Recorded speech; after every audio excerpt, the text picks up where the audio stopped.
So once we've decided that e-learning is a good idea, the next question is, how do we go about building it? A quick online search will show you that there are many rapid e-learning authoring tools available on the web that have made programming work easier and cheaper than ever to do. But it is still work that has to be done. The choice often breaks down to in-house development by staff or in-house development by students, off-the-shelf products, or getting it outsourced. An e-learning authoring tool is just that. It's a tool. It's not a magic wand that allows someone to build an effective course in the same way that only Microsoft Word doesn't magically write the essay for you.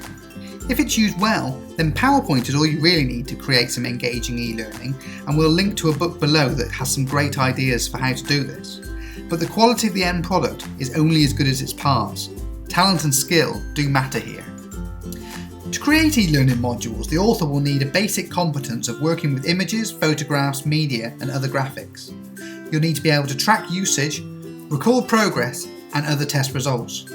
At a slightly higher level, you may need to be able to record, capture, and edit video for inclusion in the modules, and perhaps the skill of working with more sophisticated applications such as Adobe Photoshop or Dreamweaver. If the work gets outsourced to web developers, remember they're not teachers. And for the most part, neither web designers nor teachers are e-learning experts. Building in-house may initially be cheaper, but expensive in terms of staff time and quality. Don't be put off building your own solutions, but be realistic about sharing the load. Teachers working in teams can write an outline of the content, and web developers can create the e-learning modules in collaboration. Plus, if you target your efforts on generic modules that can be offered to large numbers of learners rather than a specialist module only applicable to a few, that will give you maximum bang for your buck. Here are some examples of things you could do. You could create a study module about how to research, cite, and reference work that can be undertaken by all Level 3 learners or HE learners. You could create a BTEC module about where to find assessment criteria, how to interpret keywords such as describe, analyse, explain.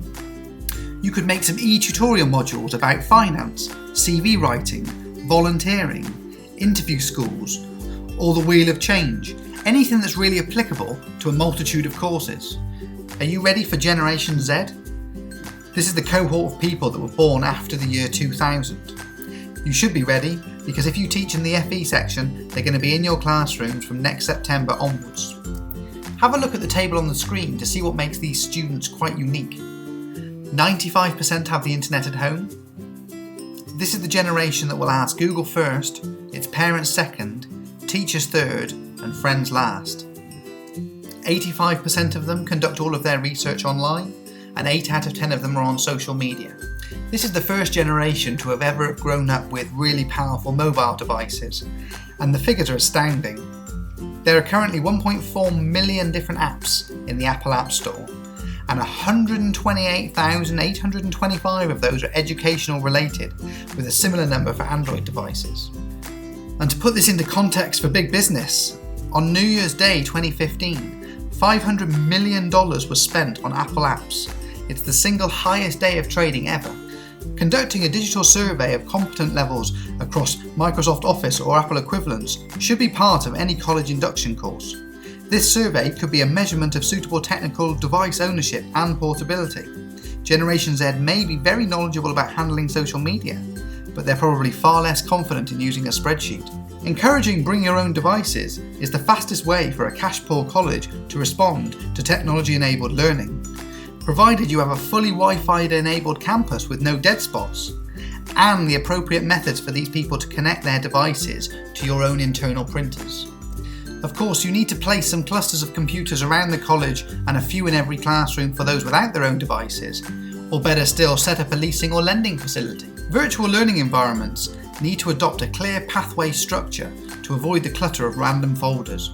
With thousands of apps to choose from, colleges need to specify the key learning apps to download. These apps need to be categorized in folders that make the learning as easy as possible. Maybe start with reference apps, then books, periodicals, videos, media, website, learning tools, functional skills, employability skills. All of these need to work in conjunction with each other, and they all have to be organized so that the students can find them and access them as easily as possible.